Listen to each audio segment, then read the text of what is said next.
Oke, teman-teman, baiklah kami dari kelompok 1 akan memulai diskusi presentase untuk mata kuliah morfologi. Sebelumnya, Assalamualaikum warahmatullahi taala wabarakatuh dan selamat pagi. Jadi di diskusi kali ini dari kami dari kelompok 1 yang beranggotakan Ahmad Afandi, Abdurrahman, saya sendiri selaku Anggatna selaku moderator, Ayu Indriani dan juga Devi Abjunita. Nah, di sini untuk kelompok 1 sendiri kami akan membahas terkait dengan istilah dalam morfologi bahasa Indonesia. Nah, di sini untuk pembicara pertama saya sendiri. Saya langsung saja untuk mengefisiensikan waktu.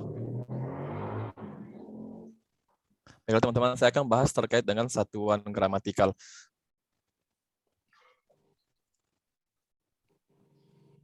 Next. Ya, satuan Jadi pembahasannya satuan gramatikal bebas terikat, bentuk tunggal dan kompleks, form kata, form bebas terikat, morf almomorf, bentuk dasar, bentuk asal, deretan morfologi dan juga hierarki bahasa. Nah, di sini pembahasan pertama saya akan bahas terkait dengan satuan gramatikal. Next. Satuan gramatikal adalah unsur-unsur pembentuk bahasa yang memiliki arti baik gramatikal maupun leksikal. Nah, di sini teman-teman perlu ketahui, perlu membedakan apa yang dimaksud dengan leksikal dan juga gramatikal. Jadi leksikal di sini adalah tataran kosakatanya saja. Jadi dia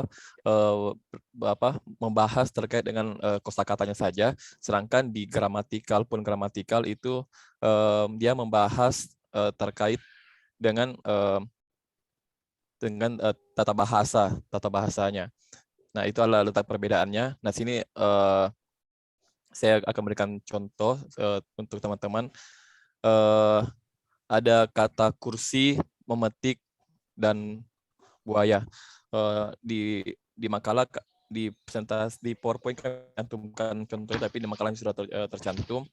Nah, di kalimat pertama itu di sudut ruangan itu terletak sebuah kursi usang milik P. Fokus kata kursi.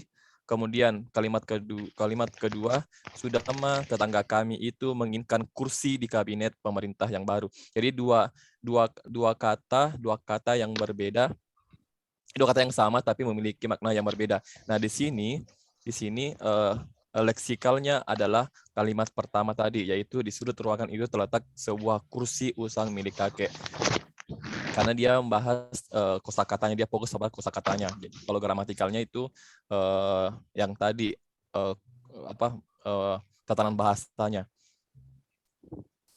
Terus lanjut makna leksikal dari kursi tadi itu kita tahu bahwa artinya adalah dia berkaki dan juga memiliki sandaran. Nah, itu masuk dalam kategori leksikal, teman-teman. Sedangkan satuan gramatik atau satuan itu mungkin berupa morfem, misalnya imbuhan ber, kean, wan, maha, jala, akan, rumah, sedang, dan lain-lain. Nah, di sini saya jelaskan sedikit terkait dengan proses gramatikal. Jadi proses gramatikal mencakup proses aplikasi atau pengimbuhan atau penggabungan yang dipelajari dalam mata kuliah morfologi ini. Jadi intinya secara sederhana, makna gramatikal berarti makna yang muncul dari proses pengimbuhan, pengulangan, dan juga penggabungan kata. Itu pembahasan terkait dengan satuan gramatikal. Next, Kak. Next slide. Nah, ini adalah teman-teman, inilah urutan satuan gramatikal. Sebelumnya, Kak, sebelumnya tadi. Nah, ini dari terkecil ke terbesar. Jadi morfem dulu, baru kata, kemudian frase, klausa, kalimat, dan juga terakhir adalah wacana. Oke, itu dari saya terkait dengan satuan gramatik. berikutnya dilanjutkan oleh Saudara Rahman. Kak Rahman untuk membahas terkait dengan satuan gramatikal bebas terikat. Kepada Kak Rahman, saya persilahkan.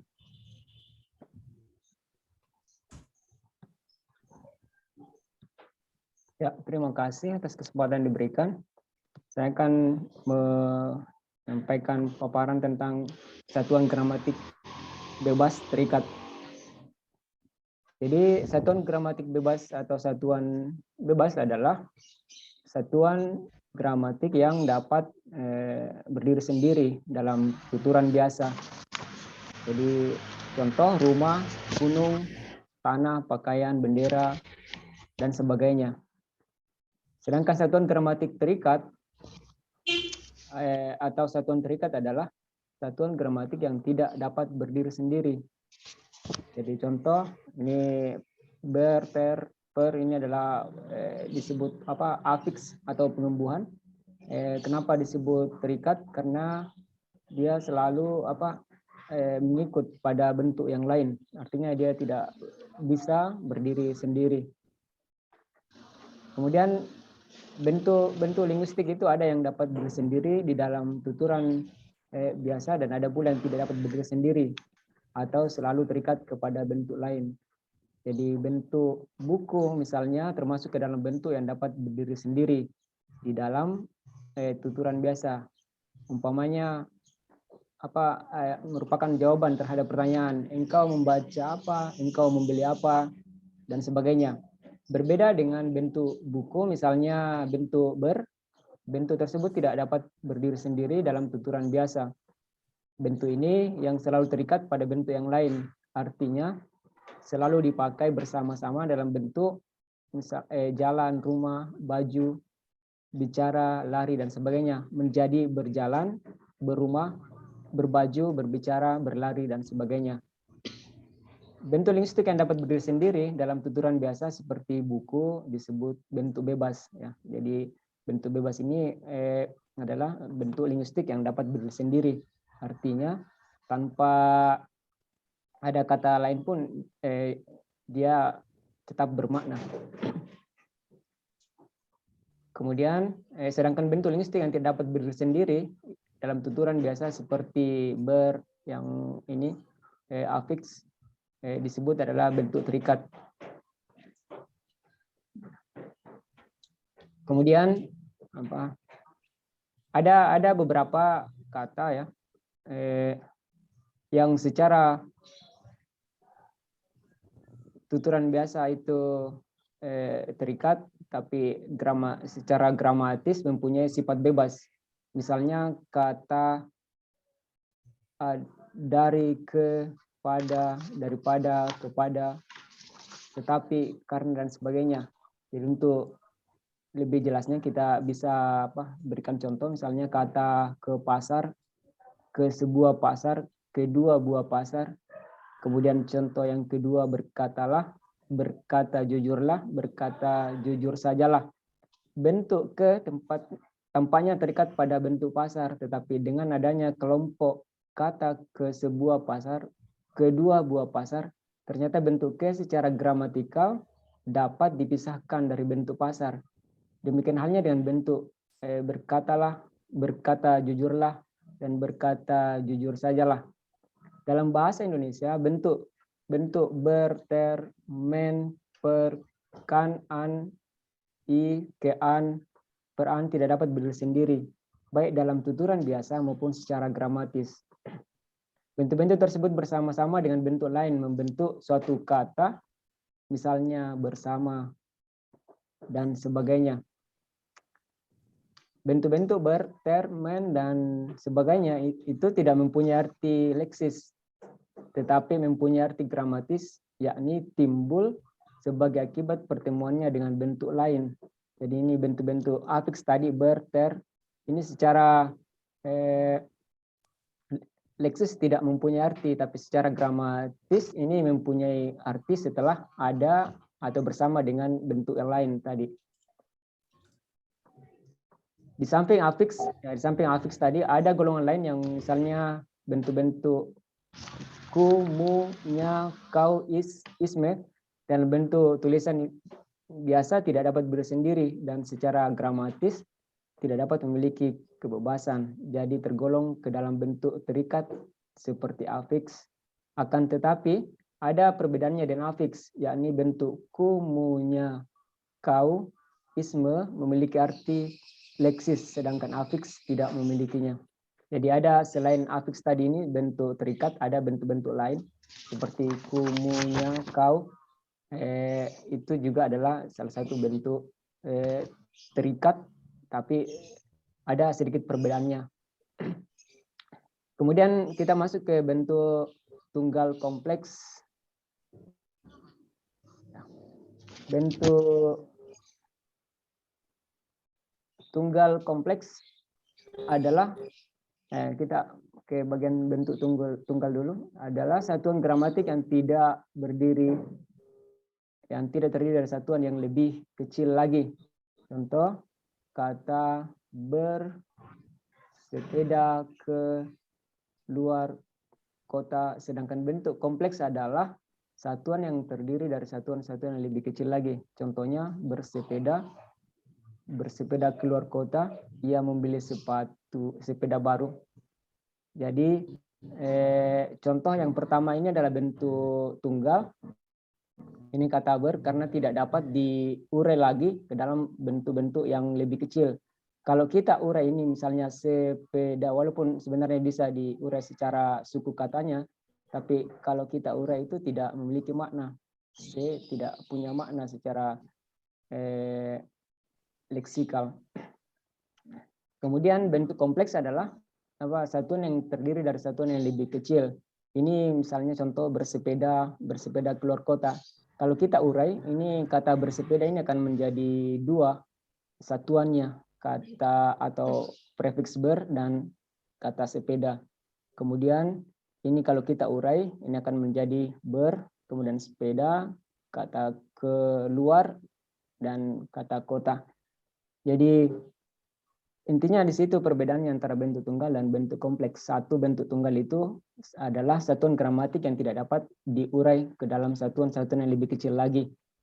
Sedangkan bentuk kompleks adalah satuan gramatik yang bisa diurai ke dalam satuan yang lebih kecil lagi.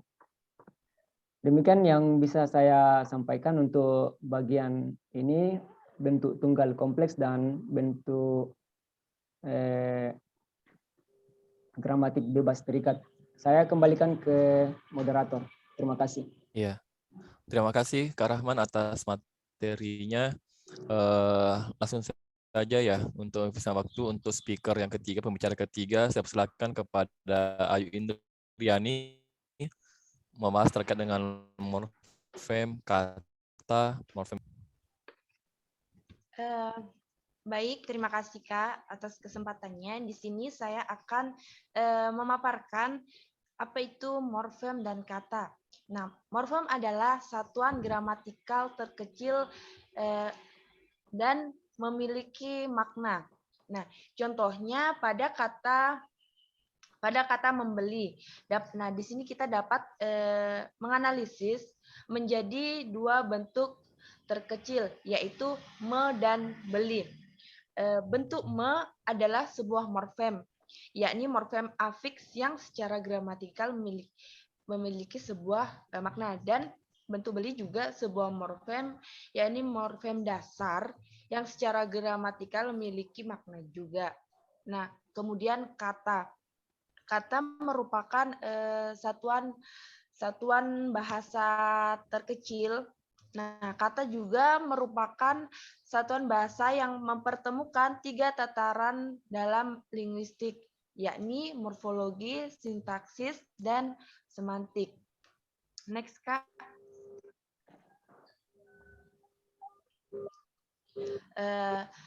Baik, sekarang yang materi selanjutnya yaitu morfem bebas terikat. Nah, morfem bebas ini adalah morfem yang mampu berdiri sendiri, yang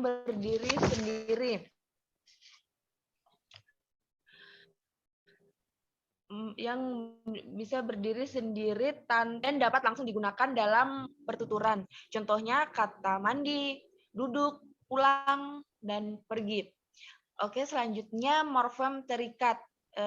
Morfem terikat ini morfem yang tidak mampu berdiri sendiri dan harus bergabung dengan morfem lain. Contohnya itu kata berjuang. Nah, dalam morfem terikat ini semua bentuk afiks dalam bahasa Indonesia ini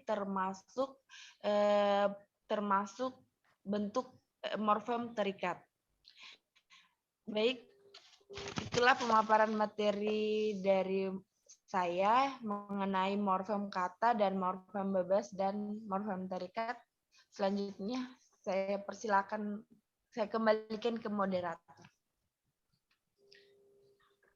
Oke, terima kasih Ayu atas presentasinya yang membahas terkait dengan morfem bebas terikat dan juga morfem kata. Selanjutnya untuk speaker yang keempat itu saya serahkan kepada Devi Afyunita untuk membahas materi morph almorph itu ya, bentuk dasar dalam sukat. Silakan Kak Devi, waktunya saya persilahkan. Saya bagian ini untuk baca nih. Silakan ke Devi.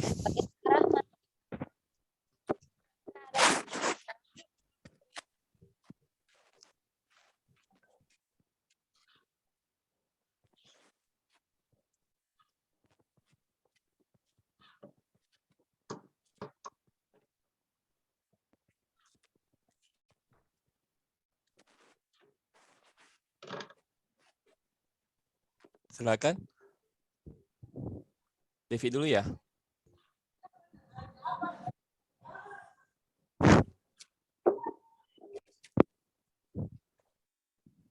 Dengarkah? Kurang jelas.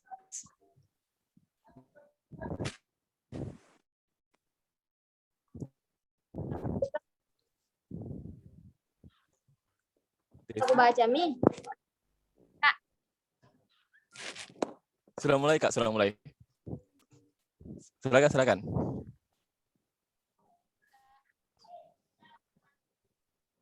Bagiannya ke Avandi, Kak. Oh, iya. Silakan. Ahmad ya. Oke. Ahmad Afandi silakan.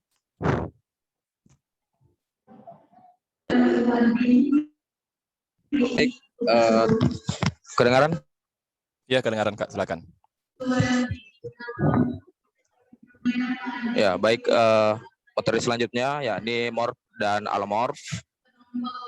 Materi ini saya rangkum dari berbagai referensi, kemudian saya coba sederhanakan untuk bisa dipahami oleh audiens. Morph dan alomorph ini menurut pendapat ahli itu dari Odin R tahun 2004. Morph adalah anggota dari suatu morfem yang belum ditentukan distribusinya atau wujud konkret atau wujud fonemis dari suatu morfem. Kemudian menurut Odin R pula tahun 2004, alomorph adalah anggota morfem yang telah ditentukan posisi distribusinya. Dengan kata lain, almorph adalah perwujudan konkret di dalam penuturan dari sebuah morfem. Jadi setiap morfem tertentu mempunyai almorph entah 1, 2, atau 6 buah. Contohnya morfem men dibaca menasal. Seperti itu. Kemudian menurut Wikipedia, morph adalah bentuk terkecil dari morfem yang belum diketahui status morfemnya. Sedangkan almorph adalah bentuk dari morfem yang sudah diketahui status morfemnya. Jadi misalnya bentuk meng dalam menggali, bentuk meng saat belum diketahui status morfemnya disebut morph, seperti itu. Kemudian tetapi setelah diketahui statusnya yakni sebagai pendistribusi terhadap ponen berkonsonan. Ya, jadi perbedaannya yakni kalau di morph itu dia belum diketahui wujudnya atau statusnya, kalau di almorph itu sudah diketahui status morfemnya. Ada beberapa contoh dari morph ini. Morph di sini saya menyajikan ada beberapa kata seperti dalam kata mendongkrak, kemudian ya yang masing-masing terdapat pada kata menjala, menggunting dan lain-lain. Kemudian contoh alomorf, contohnya itu laku, melakukan, masak, memasak. Almorf bajak, membajak, pisah, memisah. Almorfmen dari untuk kata dasar curi jadi mencuri. Kemudian tikung ditambahkan almorf kemudian menjadi menikung. Kemudian mengaduk ya dari kata dasar aduk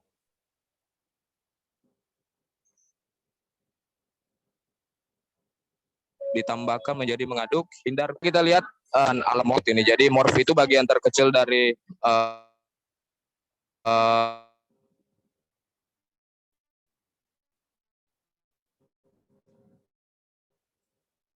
satuan morfem kemudian dan alomorf. Saya kembalikan ke moderator untuk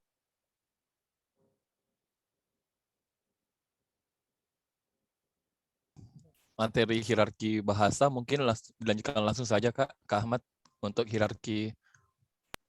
baik, untuk bahasa di sini saya juga mengambil beberapa referensi.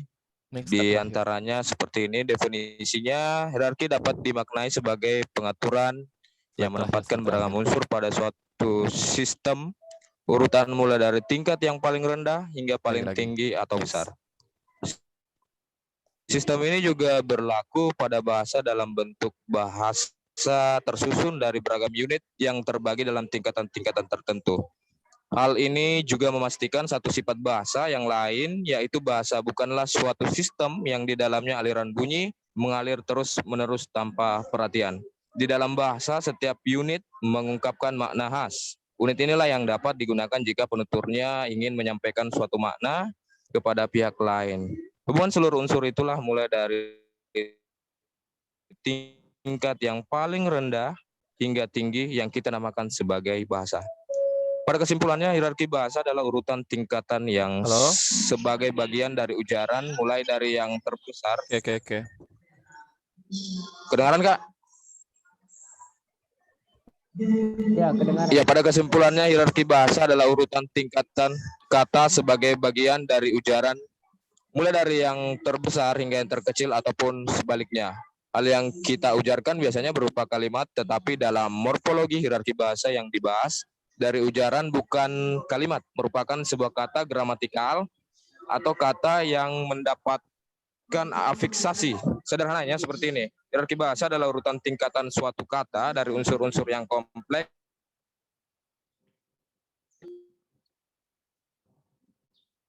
Begitupun sebaliknya, hierarki sama saja dengan susunan bahasa seperti itu ya. Contohnya saya mengambil contoh berperi kemanusiaan ya, ada tingkatan ber ditambah peri kemanusiaan, kemudian dipenggal lagi menjadi peri ditambah kemanusiaan, kemudian morfnya ini ke dan an ditambah manusia. Jadi itu tadi contohnya berperi kemanusiaan. Saya kira demikian, moderator, saya kembalikan.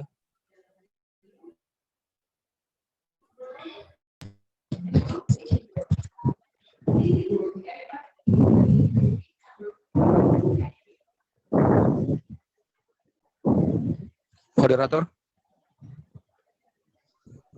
Kak Devi, lanjutkan materinya.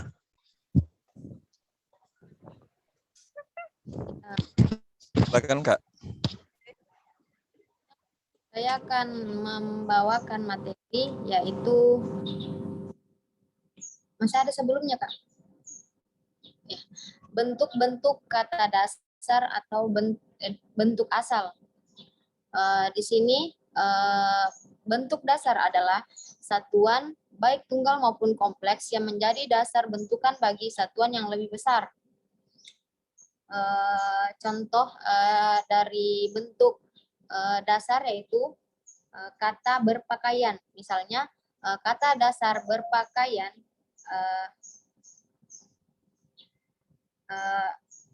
yaitu terbentuk dari dasar kata pakaian dengan afiks ber. Kemudian kata pakaian terbentuk dari kata dasar pakai dan dibubuhi afiks an. Jadi pakaian.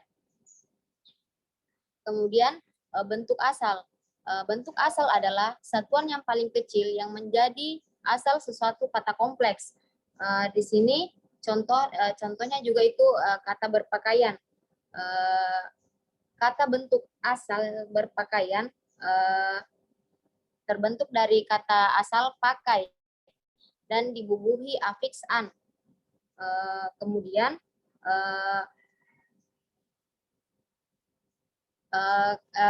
pakaian dibubuhi juga dengan afiks ber, jadi berpakaian.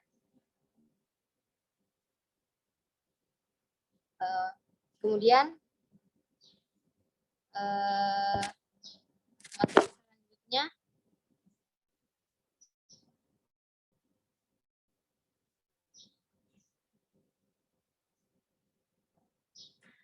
deretan morfologi menurut Ramlan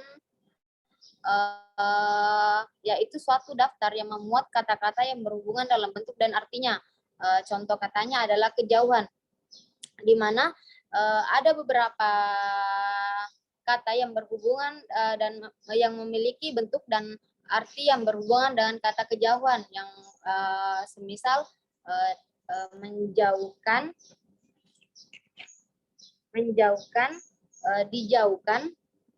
terjauh, berjauhan, menjauhi, dan dijauhi, di mana kata atau unsur yang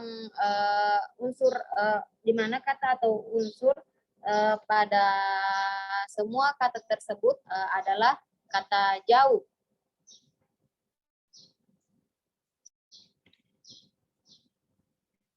Oke, sekian dari saya. Terima kasih. Saya kembalikan kepada moderator. Oke, baiklah. Terima kasih teman-teman kelompok. Untuk sesi selanjutnya, nanti kita lanjut untuk sesi tanya jawab. Nanti teman-teman kelompok lain jika ingin menanggapi atau ingin bertanya, silakan tulis komentarnya pada saat kami sudah upload video ini. Nanti kita respon pada saat sesi selanjutnya atau sesi tanya jawab. Mungkin itu saja dari kami kelompok 1 atas pemaparannya. Wassalamualaikum warahmatullahi wabarakatuh. Stop record, Kak.